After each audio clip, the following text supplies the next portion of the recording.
presidente Jair Bolsonaro publicou um vídeo com imagens de trechos do retorno de sua viagem ao litoral sul de São Paulo. Bolsonaro mostrou imagens da Balsa de Santos e da cidade do Guarujá e disse, retornando para Brasília, obrigado Guarujá, um abraço Baixada Santista.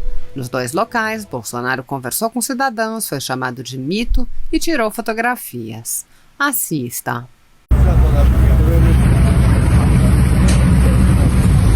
Valeu, obrigado.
Abre aí o presidente.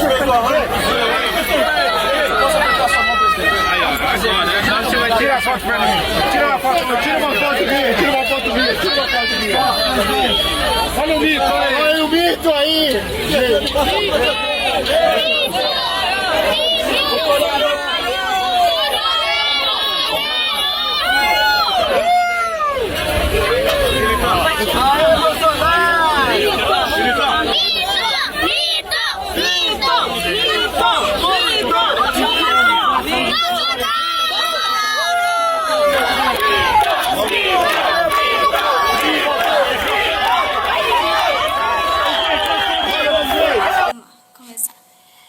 Boa tarde, pessoal. Hoje eu tô aqui com o Dr. Geraldino, que é um dos advogados dos 300 do Brasil, e nós vamos falar sobre o inquérito 4828, que é conhecido como o inquérito dos atos antidemocráticos. E é por causa desse inquérito que hoje eu estou presa aqui no Distrito Federal. Por enquanto no Distrito Federal, né? Porque eu vou voltar para Campos, vocês me aguardem aí na planície. E o doutor Geraldino também, né, ele tem advogado para outras pessoas que têm sido vítima da perseguição do STF. O senhor pode falar, o que é esse inquérito, primeiramente? Olha, esse inquérito está baseado nas manifestações a favor do governo e, segundo a PGR, seria contra os outros poderes, seria o Congresso e o STF. Na verdade, o que acontece? O que nós vemos é uma perseguição específica dos apoiadores do presidente. Nenhuma outra manifestação que teve contra o governo está sendo apurado nesses atos antidemocráticos. Nós tivemos aí o Antifas, que quebrou, que destruiu, e que ninguém fez nada. Depredar, quebrar, não é motivo de prisão nem punição. Agora, o caso, você se manifestar e discordar, aí sim está sendo punido, e a Érica está aqui pagando o preço de querer defender os direitos de nós brasileiros. O que acontece? Eu fiz uma pesquisa, né, sobre esse inquérito, e a primeira coisa que eu encontrei de notícia mais antiga foi sobre a Procuradoria-Geral da República, que entrou com o pedido da instauração de inquérito no STF em virtude dos atos do dia 19. Só que dia 19 não existia ainda os 300 do Brasil e muito menos eu nem estava aqui em Brasília. Bom, isso tudo que você está falando, essas dúvidas que você está, nós também já colocamos em vários documentos, em várias peças que estão lá. O que acontece? Eu entrei com habeas corpus para a Sara, eu entrei com habeas corpus para a Folha Política, eu entrei com vários habeas corpus questionando, primeiro, a legitimidade do ministro Alexandre de Moraes. Por quê? No inquérito da fake news, houve uma portaria 60, que determinou, que designou ele como o relator do inquérito da fake news. Esse inquérito 4828, que é o que apura esses atos antidemocráticos, não tem portaria nenhuma.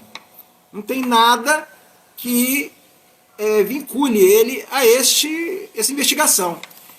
E aí, eles podem dizer que não, porque como ele já era, ele teria, no caso, a competência em função do inquérito das fake news. Só que eu acho que uma coisa, a matéria de um não tem nada a ver com a matéria do outro. O que se apura em um caso não é o que se apura no outro. Apesar de muitos dos envolvidos, muitos dos investigados estarem em ambos os processos. Sim.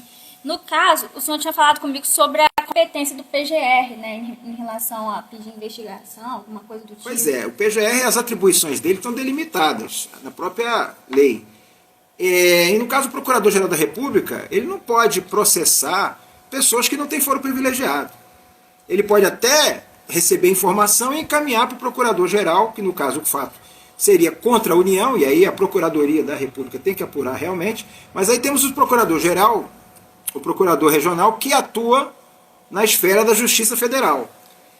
Crimes contra a Lei de Segurança Nacional são apurados na Justiça Federal. Isso é o que está na Lei de Segurança Nacional. Quer dizer, já foi definido isso. Antigamente era atribuição da Justiça Militar. Então, os crimes atualmente praticados políticos, os crimes políticos, são apurados na Lei de Segurança Nacional, que quem tem competência para investigar isso é a Justiça Federal, e não o Supremo Tribunal Federal. O Supremo Tribunal Federal é uma instância revisora, é uma instância que está lá para guardar a Constituição. Sim. Então, no caso, até o PGR me tratou como se eu tivesse foro privilegiado. Exatamente, isso é um questionamento que nós fazemos. Todos os que não são...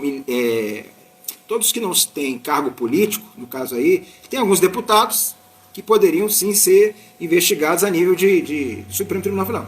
Agora, tem decisões no próprio Supremo Tribunal Federal em que já se definiu que não há foro privilegiado, mesmo que haja litispendência. O que é litispendência? Mesmo que você tenha um processo, esteja vinculado com algum deputado, os deputados respondem no Supremo Tribunal Federal e você responde na Justiça Comum. No caso aí seria a Justiça Federal. Vou recapitular aqui para o pessoal. Eu me chamo Érica, eu sou de Campos dos Goytacazes, estado do Rio de Janeiro. Eu vim para Brasília no dia 22 de maio participar do acampamento dos 300 do Brasil. Eu nunca fui liderança, nunca fui influenciadora digital, eu não sou deputada, não sou ministra. O senhor até falou isso, que eu estava sendo tratada como se eu fosse ministra também. Só a parte ruim, né? Porque na parte boa eu não estou sendo tratada como parlamentar. E fui presa no dia 16 de junho. Né, junto com o Arthur, com o Renan, com o Mito Show, com a Sarah Winter. A Sarah, no caso, foi presa no dia 15.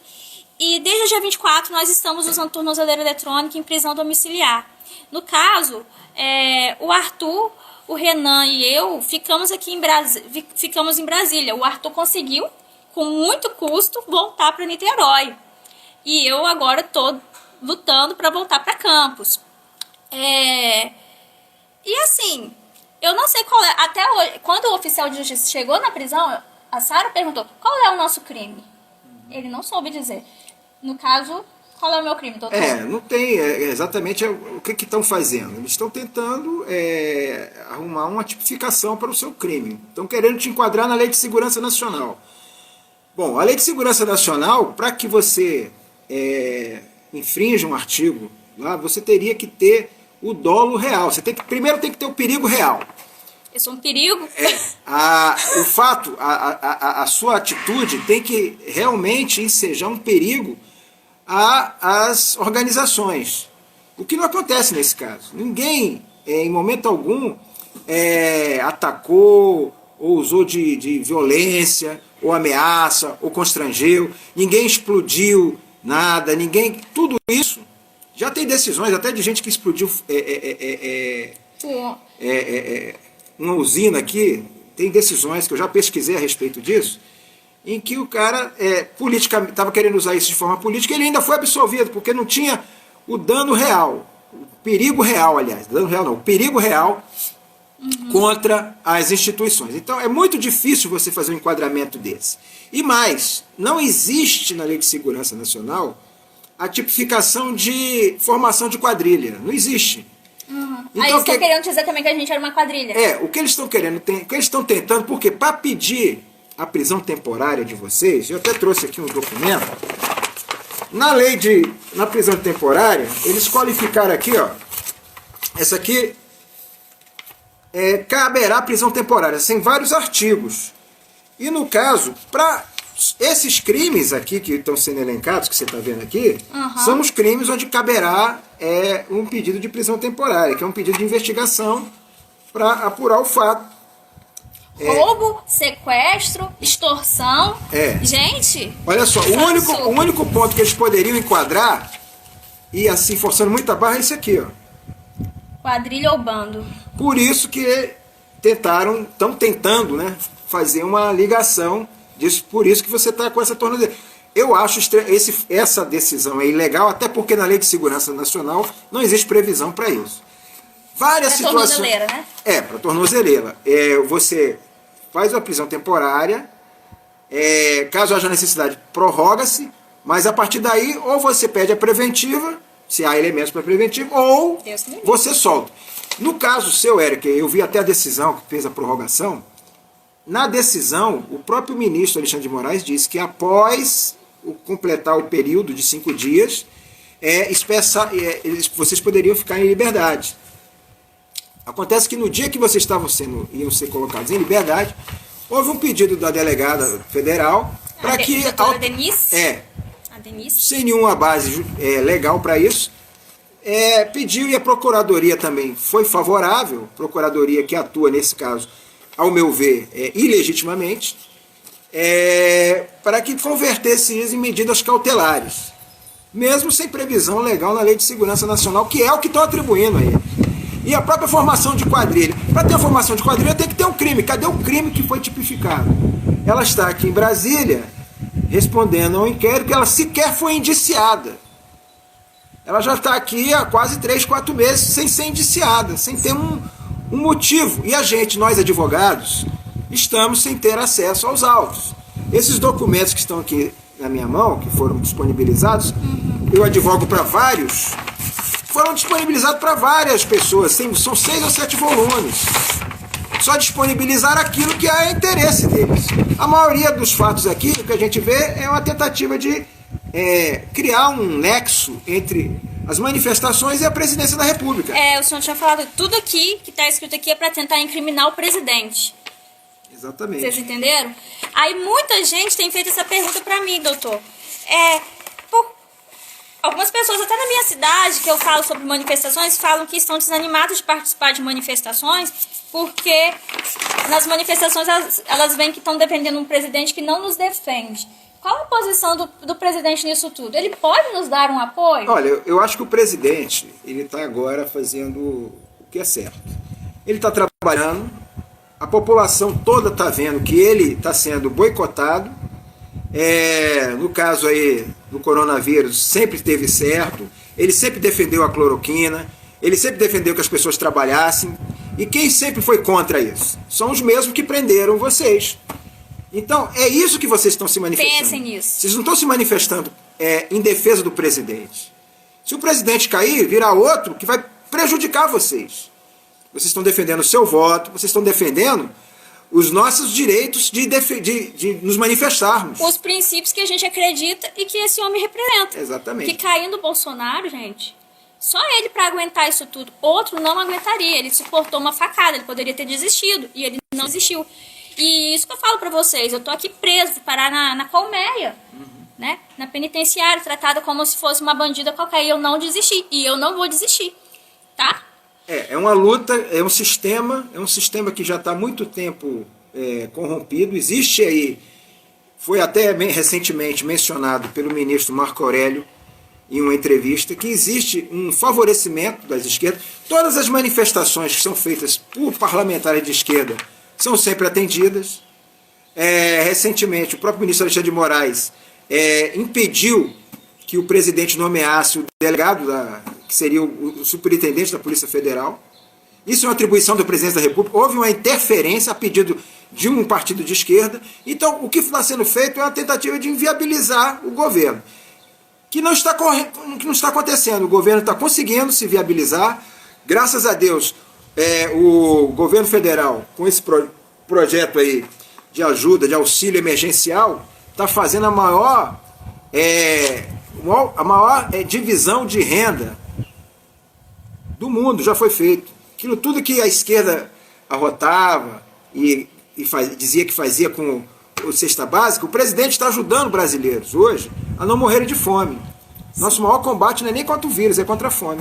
Sim, e fome é essa que as pessoas foram condicionadas justamente por políticos esquerdistas que eram contra a cloroquina, que promoveram esse lockdown, essa quarentena que quebrou muita gente.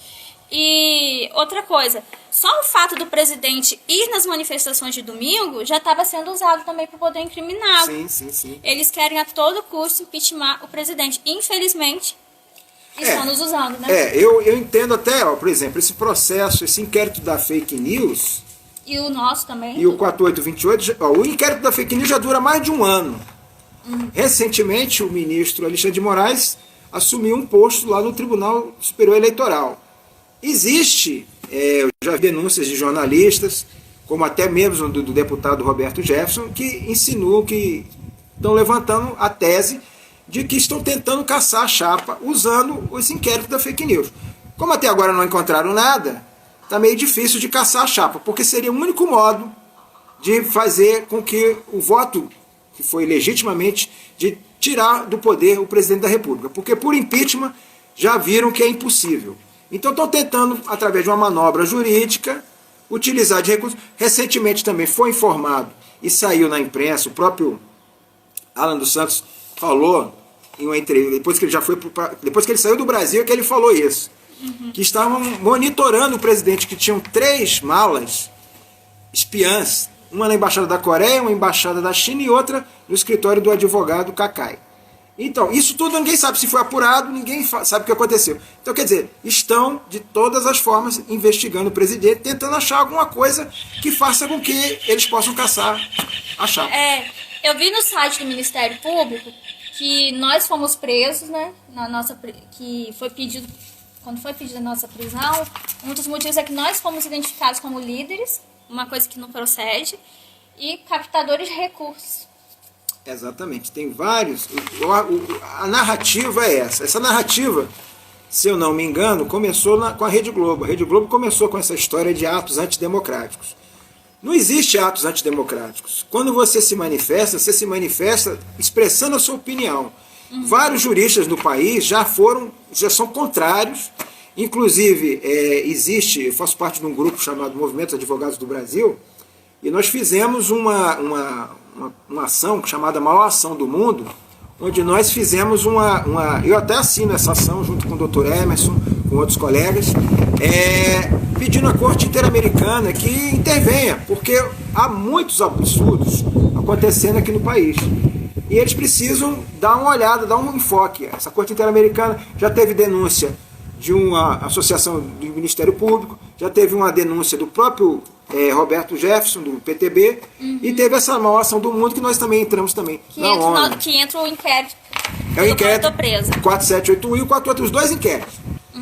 Os fatos são pessoas que estão hoje, vários presos, estão sendo colocados em liberdade em função de pandemia, vários criminosos perigosos, e a Érica, por defender os seus interesses, por defender as suas convicções, está presa aqui em Brasília, infelizmente. Mas ela com certeza conseguirá passar por esse período e voltar para Campo de Goytacazes. Sim, eu vou voltar. Eu vou voltar mais forte que nunca. Sim. Que antes, na verdade.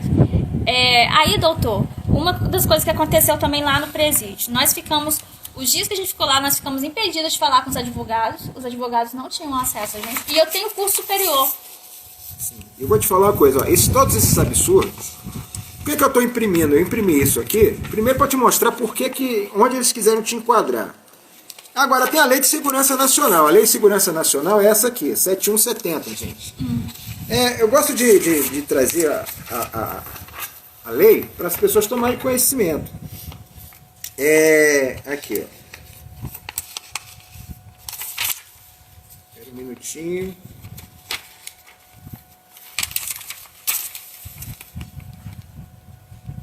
Aqui, ó. Durante as investigações, a autoridade que presidiu o inquérito poderá manter o indiciado preso ou sob custódia pelo prazo de 15 dias, comunicando imediatamente o fato ao juízo competente. Nesse caso aqui, juiz e autoridade são os mesmos. Em caso de justificar a necessidade, esse prazo poderá ser dilatado por mais 15 dias, por decisão do juiz a pedido do encarregado do inquérito, ouvido o Ministério Público. A incomunicabilidade do indiciado no período inicial das investigações será permitida pelo prazo improrrogável de no máximo 5 dias. Vocês ficaram quantos dias sem comunicar com o advogado lá? 8 dias. E aqui tem um terceiro. O preso ou custodiado deverá ser recolhido e mantido em lugar diverso do destinado aos presos por crimes comuns, com estrita observância do dispor da justiça. Então, ela não poderia estar presa na colmeia nem a Sara. Isso aqui é um crime político, eles não poderiam, eles não são criminosos, não são bandidos. Nunca cometeram crime nenhum na vida, a menos. A única coisa que eles estão respondendo é porque defendem os direitos, as garantias, o direito de você falar, o seu direito, o seu voto. É por isso que eles estão aqui. Infelizmente, nós estamos vivendo uma certa ditadura, assim.